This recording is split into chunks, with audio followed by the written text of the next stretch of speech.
Hey, Vetfolio Voice listeners. So excited you're here for what was an extra special and incredibly fun episode to record.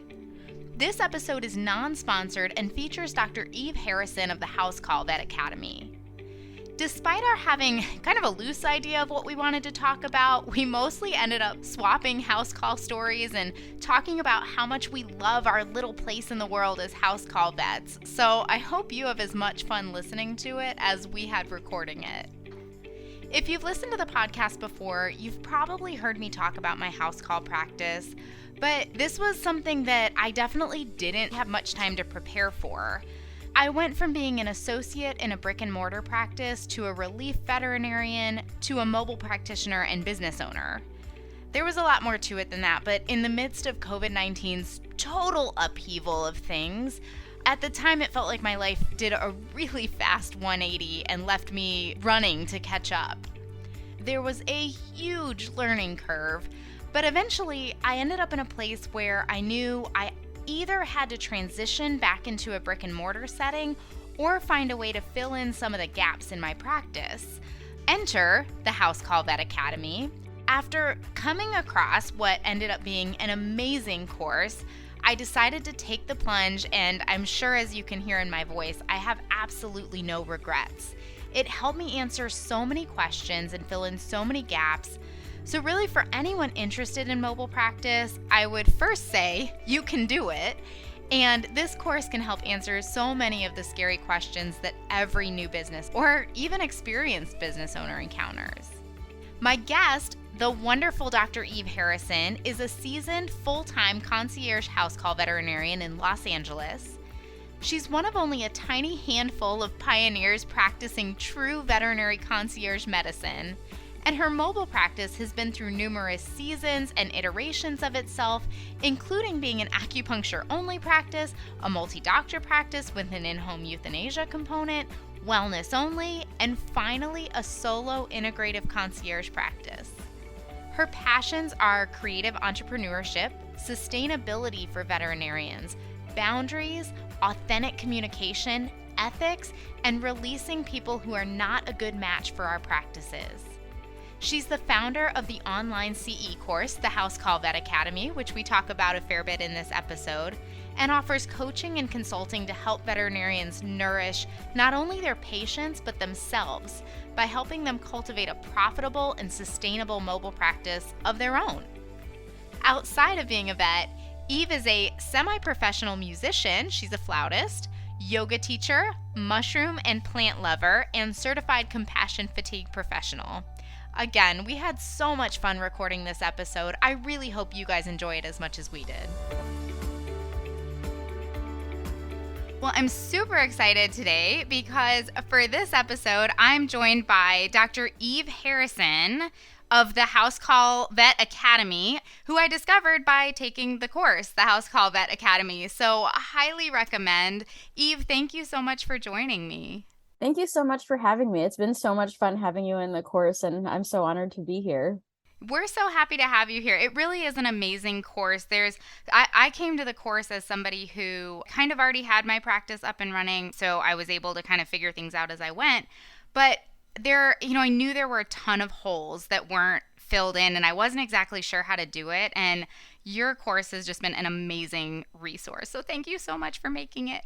Oh, thank you so much. I feel like what you're saying is the story of my own life, which is kind of why I created the course. Because, years into having a practice, I was like, oh my God, there's so many holes. Like God knows what insurance I don't have that I should have. I don't even know. And so, at a certain point when I kind of got to the point where I was like, oh my God, I think I have it figured out. I was like, why should everyone have to reinvent the wheel and kind of suffer through that anxiety of like, do I have what I need? Is my business the best version of itself that it can be? And, so that's exactly pretty much why I created the course. So I'm really glad you're getting that out of it.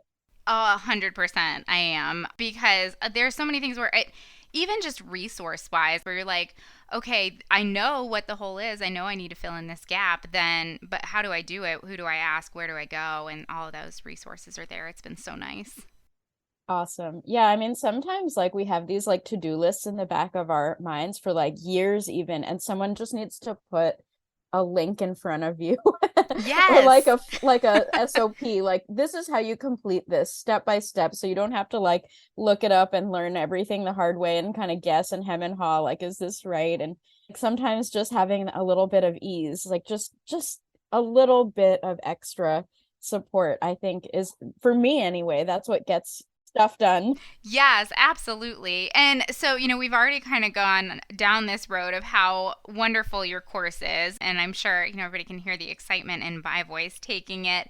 But let's learn a little bit more about you. Tell us about your background. I found it super interesting that you actually went into a surgical residency after vet school.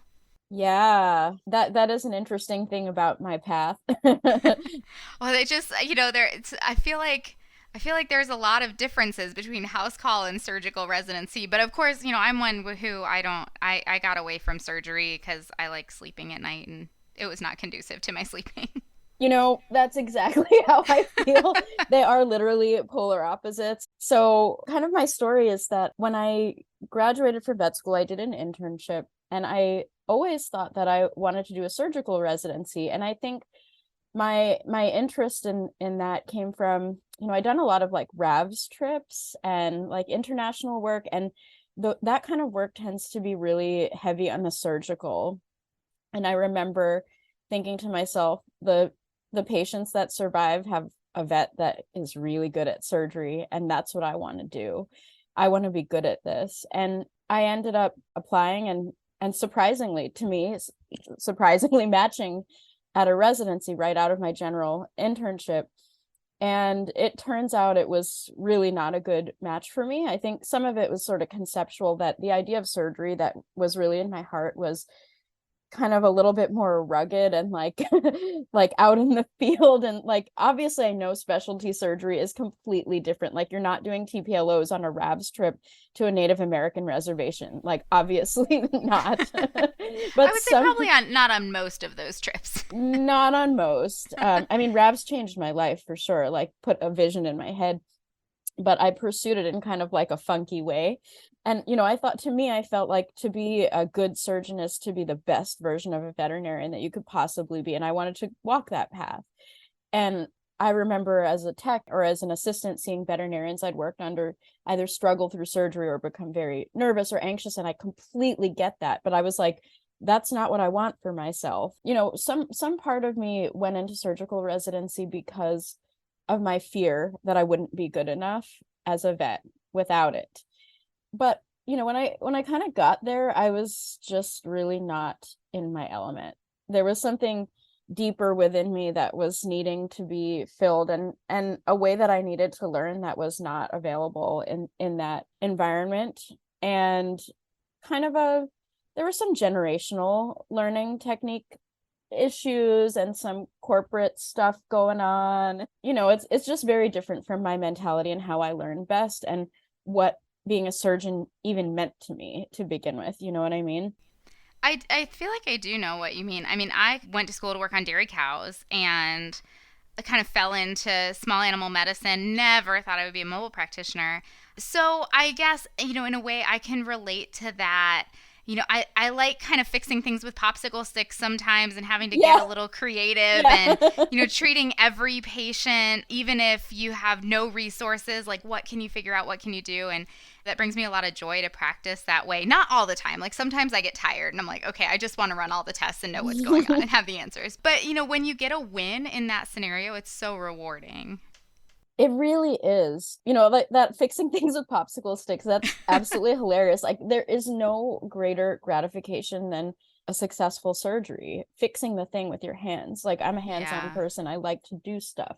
Like I can get a little cerebral in my head, which is why I ended up kind of going towards the CE path, I guess. But I'm also a musician. I play the flute, and I love to work with my hands. And so that sort of idea of like fixing, literally I fixed it myself, is so gratifying. Sure.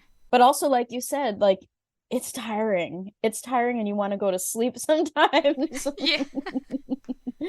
And to that point, on call in the middle of the night, not good for me. Waking up super early, not good for me. And so there were just like a lot of things that were just like, this is just not gonna work. This is not gonna work. Yeah, it just wasn't a good fit.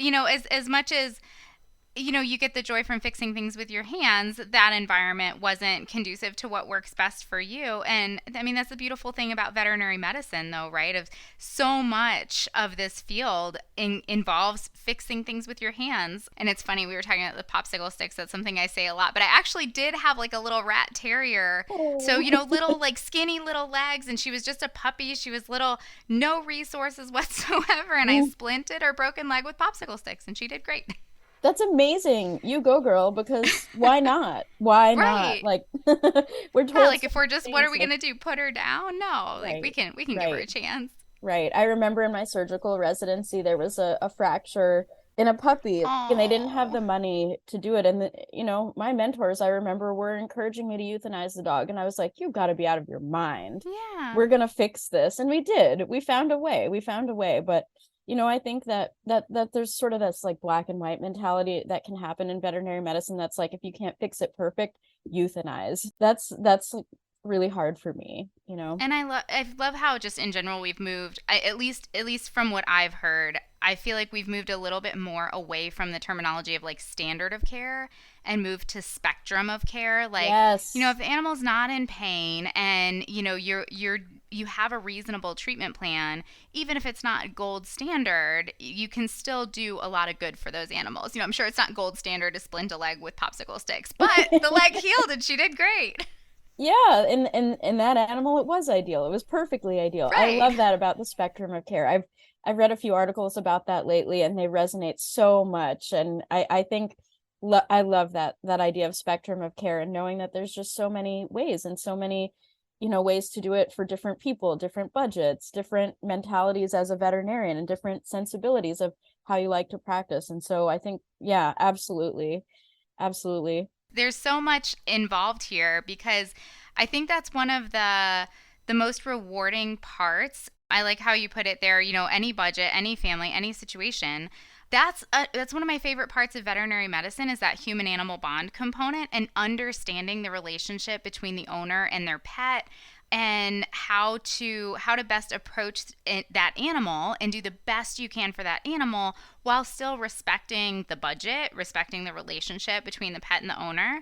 And that's when we get into mobile practice a little bit. You just get such an intimate relationship with everybody, and to be involved in that relationship is another really rewarding part. Oh my God, yes, it is. Yes, it is. So kind of bringing it back to your original question, how did I get from surgical residency? Yeah. And I think that embracing that spectrum of care was definitely a part of my transition out of the surgical or specialty realm, not wanting to be in the black and white and wanting to embrace the gray areas. And like you said, that sacred connection between the client and the caregiver, and like going back to the James Herriot, like this is this really special thing, like you show up in the home and you have a connection, you have a bond, and you're not rushing people next, like a lot of us are facing right now in today's veterinary medicine in clinics, and sometimes specialty medicine as well, ER of course. But I think I was craving a little bit more of that, and I think for me, the point was always to be the best version of myself as a vet as I could be. And I thought surgery was the path to that. But it turns out that it was house call practice, which is the exact opposite. The other end of the spectrum. But hey, that's why we have this spectrum, right? Yeah. And it turns out where I really thrived. I really loved connecting with people. I really loved comforting them and giving them options, and just the connection. I really found that really special and wanting to cultivate it more. I never thought I would want that, but it turns out as I became a more experienced veterinarian that I did find that more valuable and more nourishing for my heart and soul, basically. And then there was one thing, we were talking a little bit before this podcast recently, and it occurred to me, one of the seeds of how I got into house call practice happened after I left the surgical residency, and I didn't have any other job or clinic or resources available to me in the form of platform or a space, a clinic, a equipment, nothing. I didn't even have a prescription pad. And I remember this intense feeling of like, oh my God, I am nothing without the clinic that I work at. I have nothing. If my neighbor comes to me with a dog that's limping. I can't even help them. There's nothing I can do. And I remember that feeling of like almost like impotence. Like, what good is my license if I don't have the resources available to me, or even a prescription pad to call and some pain meds or Medicam, nothing. And Yeah. so I remember shortly after stepping away from the residency, I started hoarding medical supplies. Like, I went on a shopping spree at CVS and I was like, all right, let me get some bandage material. Let me get even just some Neosporin. Like, what can I get over the counter just so that I have like something like I can do a Yeah. bandage or I can do anything. Like, so I'm not nothing without the clinic. And so I still have all of that stuff, collected dust. I've never used any of it really. I remember that feeling of like, I need to have autonomy, I need to have agency, and I need to be able to be a vet regardless of whether I work in a team or not, whether I work in a brick and mortar clinic or not, whether I'm employed or not. I need to be able to be a vet on my terms, just me. Yeah. Yeah. Yeah. I would say I came to it a little bit differently, although I can 100% relate to what you're saying. Also, found myself with no clinic, no job, and was trying to figure out how to treat patients and answer questions and stuff like that when I didn't have anything. And so my practice was kind of very slowly born out of this of like, okay, let me just knock this together and put this together and see how it goes. Really not anticipating this being a long term thing, but getting that feeling of autonomy and of, controlling my schedule and my patient load and where I went and all of this stuff.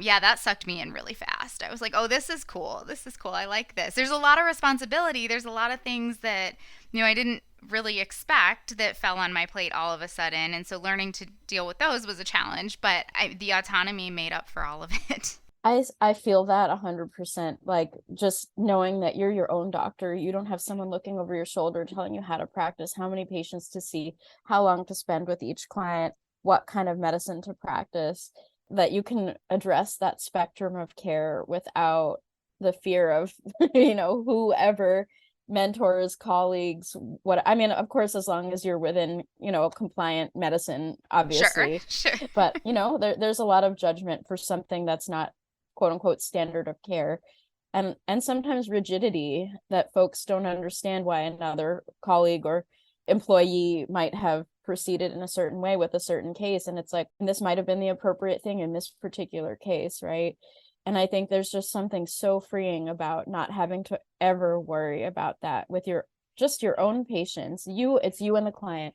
Yeah. What works for us, what works for me, you, and this patient. That's it.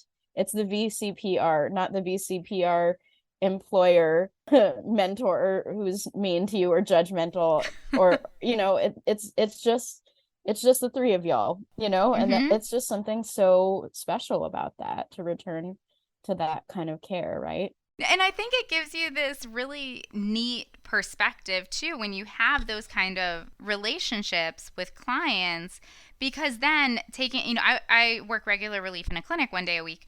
And so then taking that into the clinic, and I feel like, having seen pets at home and in that environment, it just, I like the perspective that it gives me when I'm talking to clients in the clinic. Like when they're telling me stories, I'm like, okay, all right, I can picture that. I can understand it in a way that I didn't until I did house call practice. Totally. I relate to that so much, actually. I find like my quote unquote bedside manner has gotten way, way, way better when I'm doing relief work, because it's just like an instant, like kind of personal connection that Mm-hmm. I've cultivated that as well. And people feel comfortable. The problem is when I go into the clinic now, my appointments are a little bit long. Yeah, same. I get so behind. Yeah, but the clients love it. Like, the patients appreciate it too. I always call this cat and dog time. Like, we're not on the clinic time. We are on cat and dog time, however long it takes to do the thing or to do the Mm-hmm. exam or to see the ear or whatever it is. Cat and dog time. It's on their time, I like Like, it. Yeah, I mean, if you have a little chihuahua who is screaming over a nail trim, like it might take you 10 minutes to do that without causing anybody horrible stress. Mhm. There's not a whole lot you can do. Yeah. You just kind of have to go with it. Yeah, yeah. It's also so interesting. I found after doing house call exclusive for a long, long time, the first time I did a relief shift in a few months, which I did to help out the clinic, not because I needed to, but I got there and I forgot how scared those animals are and how they're not that way at home. I can see their fear and it's palpable now in a way that I was like, oh, it's just kind of a fractious animal. It's like, no, no, this animal is terrified out of their Yeah. mind. Yeah. And again, I think that goes back to that bedside manner of it's changed my approach to those animals of instead of, okay, well, we're just going to have to figure out how to do this so we can move on to the next room, which is where I think I was prior to doing house calls. Exactly like you said, it's so much clearer what's going on. And Yeah. so, yeah, then we get on that cat and dog time and it's okay, what can we do to make this easier?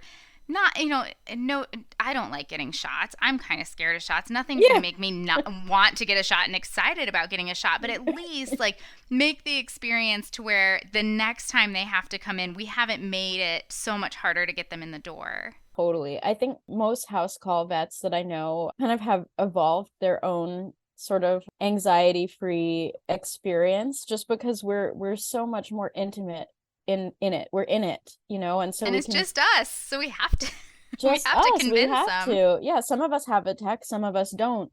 And just by virtue of some of us working solo, you figure it out and it's Hmm. amazing. It's amazing. It's really cool. And it's neat to see what we can convince animals to let us do if Yeah. we get on that cat and dog time and we go, okay, and it can, it can leave me writing records like super super late. I will say it's not perfect. There are definite downfalls, but I love that rewarding feeling of when you have this really fearful animal and you can kind of work through it with them and help them understand everything's okay. And even if they aren't thrilled about what you're doing, they will at least allow you to do what you need to do. Absolutely. Yeah, I totally agree with that. And it sometimes takes time too. And they allow things that in the clinic I could never do solo. Mm-hmm. Blood draws solo I do in Mm-hmm. home, but I don't think, with the level of stress and anxiety and fear that these animals are experiencing in the clinic, I don't think I could do it there, the noises and the sounds and the Yeah, the chaos, all of that. smells. The smells, the pheromones, all that stuff. Absolutely, absolutely. Well, we've just gone off on like a whole tangent of the joys of house call practice, and it's been so fun. I feel like I could sit here for another like hour and talk about that, or more, or the rest of the day. Did I derail us? Oops. No, I think it was a joint effort on both of our parts because we both really enjoy what we do and have We discovered do. this whole other world of house call practice. Tell me, having been a house call practice for several years now, how long have you had your practice? Since 2016, so like Okay. almost 7 years. So, having done that for 7 years now, how do you feel like house call practices fit into veterinary medicine as a whole? Ooh, I like that question. I would say there's a lot of perspectives that I could answer that question from. I think we can't really talk about veterinary medicine without talking about burnout, compassion fatigue, suicide, depression, anxiety, all of these things, right? And I think that particularly since the pandemic and the effects that that's had on our profession and the individual professionals within it, there's been a big shift over to house call practice. And I think it's kind of like this oasis for people. It's like almost a way out of the grind, a way to reclaim, like we were talking about, our autonomy, our agency, our ability to practice medicine on our own terms and on our own time. And so I think where house call practice falls in veterinary medicine from the well-being perspective is that it is safe haven, or it can be when you do it right. It can definitely be a source of burnout. It can definitely be a source of stress. And you can definitely sign up with a national chain of house call company that just puts you right back where you were in the clinic. But, when you do it right, the potential is there for you to become healthy again. So I think from that perspective, I think house call practice is like the answer. The answer, capital T, capital A. And I think from client perspective, I think it's also an answer to some of the stresses that clients and animals feel in the clinic, being rushed, being a number, feeling a lot of clients feel that they are on the other end of a quota. They feel that. Yeah, and that's like, especially knowing how I feel about seeing clients in general, including seeing clients in the clinic, like that would just, I don't know, that would hurt my heart to know that somebody was feeling that way. And hence why I get really, really far behind when I'm in the clinic, because I'm like, no, it's important to me that we make this connection and that, you understand that what we're talking about here is important. And it's kind of like a return to that idea that people don't live for happiness, they live for meaning.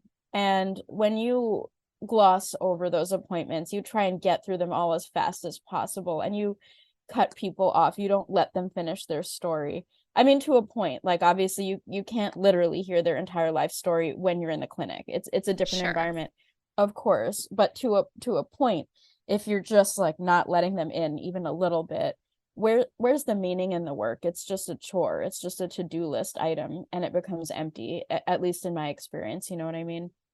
I do. And yeah, I mean, and there's so much meaning in our work in general of, I'm looking at my dog sleeping under my chair right now, snoring his face off. And, he means the world to me. He's a pain in my neck, but I love him to death. And so, I would never want to lose the meaning in caring for the relationship between people and their furry friends. Yeah, I mean, when people come into the clinic, I know it's frustrating when people want to tell you about every pet they've ever had, and I know it's like I have 5 million things to do. Oh, The same. pressure is real when you're in that clinic. Like, you don't have all day, but I don't like that. I don't like that. But I want to sit here for 2 hours I and do. listen about I all your do. pets and their I life do. story I and your mean, life story. it's not nice to cut someone off. It's not Right. nice. There you go. Oh, and I'm in the South, so yeah, we talk.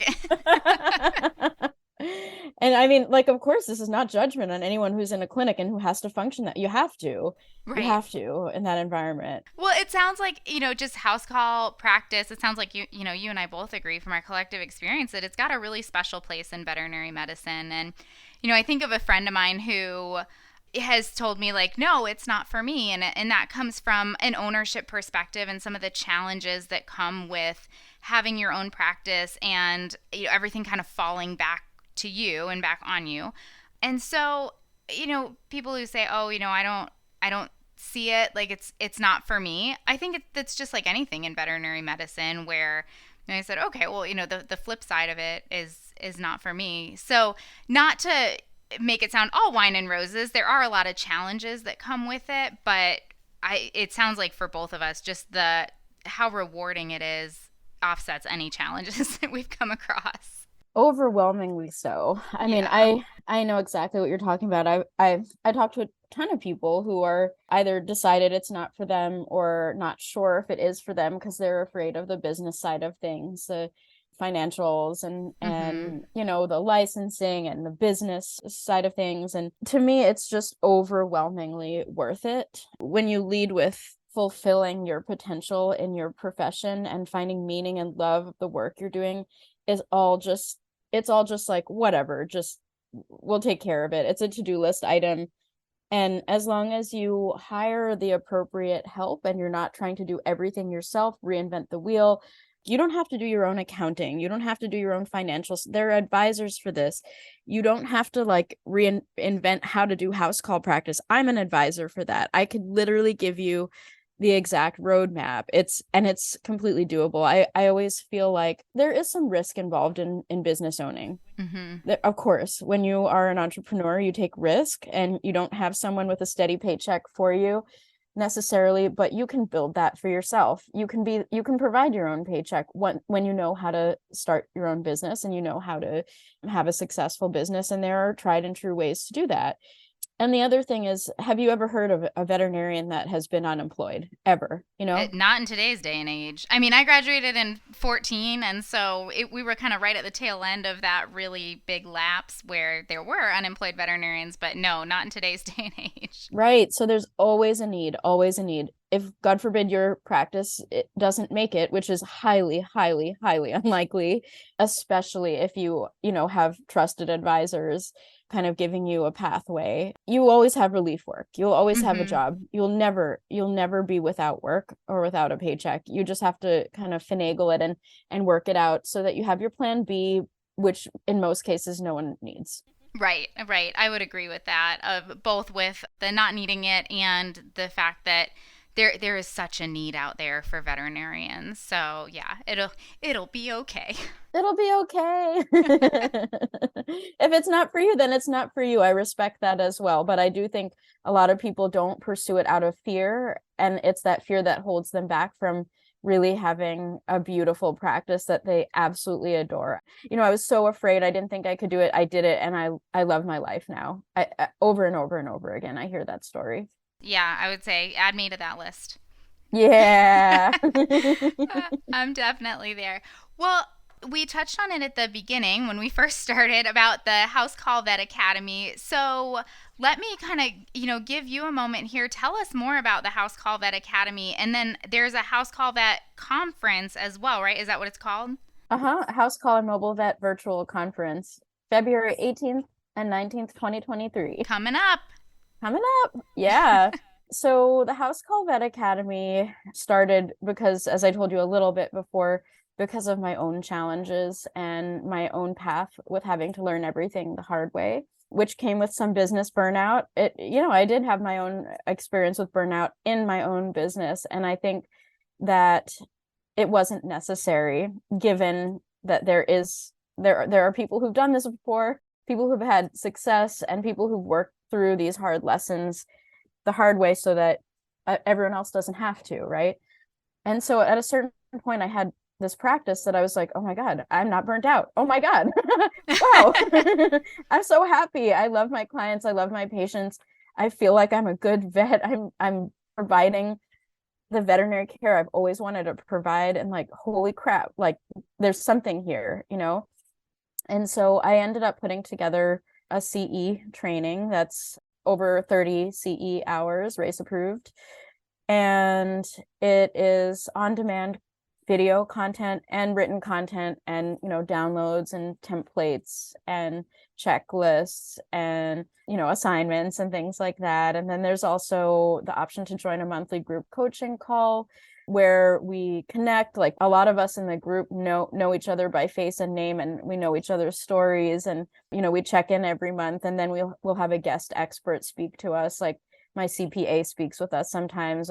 We have a group financial advisor that speaks with us, and my attorney, multiple attorneys of mine have spoken with us. So we have a lot of guest experts for things that are outside the scope of what I can, reasonably give you information on. And then we have a private Facebook group so that when folks are going through the material and, questions come up, I can help people apply it to their unique practices. And yes, many of those templates and checklists live in my Google Drive to continue filling out and doing all of those. And it's so nice, like, just to give an example, like the vendor list, I was like, like some of these places I didn't even know existed. And, it's such a great resource. So having everything just kind of condensed in front of you, if you're thinking about mobile practice, or maybe you are like me and you have a mobile practice, but know there's a lot of holes, can't recommend the House Call Vet Academy highly enough. Like it really has a ton of resources that'll get you over those really difficult humps that don't have to be really difficult. Yeah, thank you so much. I'm just really happy to hear that it's been so helpful for you. And yeah, I just like see you there with that list. That thing was a monstrous It's a document. really long list. It is. I was like, man, I'm so glad she put this together so I don't have to. And then for the conference itself, is that kind of the same concept as the coaching call, but more widely available, that you're having experts come in and talk about different aspects of practice?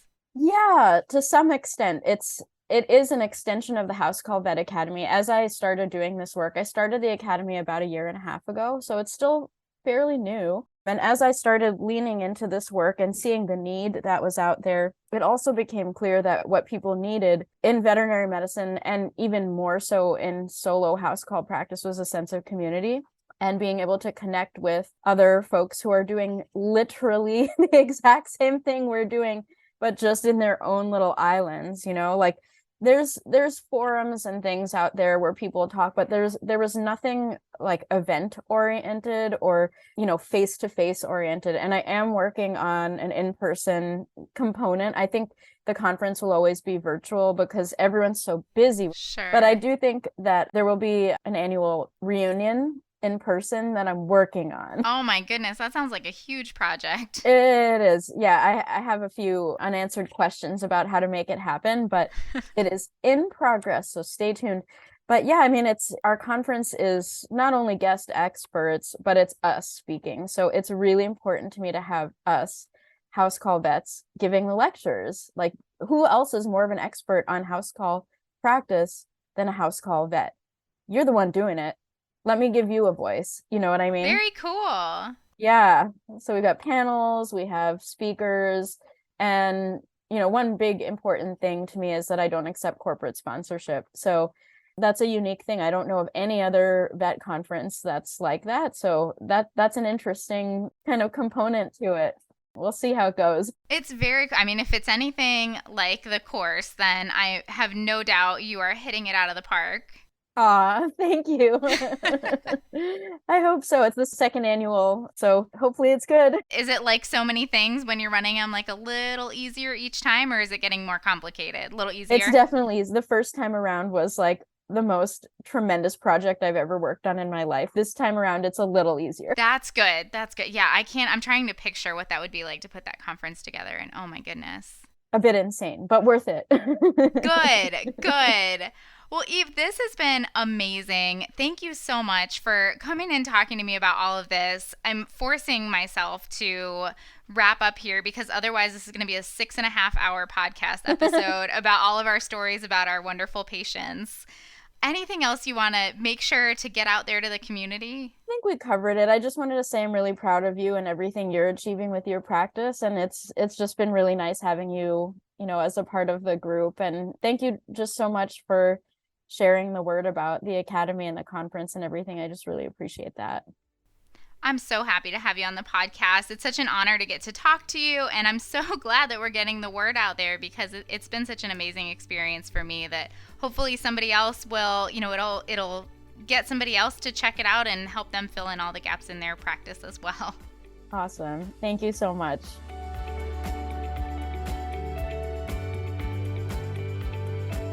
All right, are you guys still with us? I know that was a long one, but I hope you enjoyed it and had as much fun as we did. I want to say a huge thank you to the amazing Dr. Eve for joining me. I really hope we can do this again sometime. It was just wonderful. For more episodes like this, click on the Education tab on the Vetfolio website. As always, we'd love to hear your input on this talk, as well as ideas for topics you'd like to hear from us in the future. Feel free to reach out to me at dvm@vetfolio.com. You can also visit my Facebook page at Dr. Cassi DVM, and you can find me on LinkedIn. And remember, if one animal is better off because of you today, it's a great day.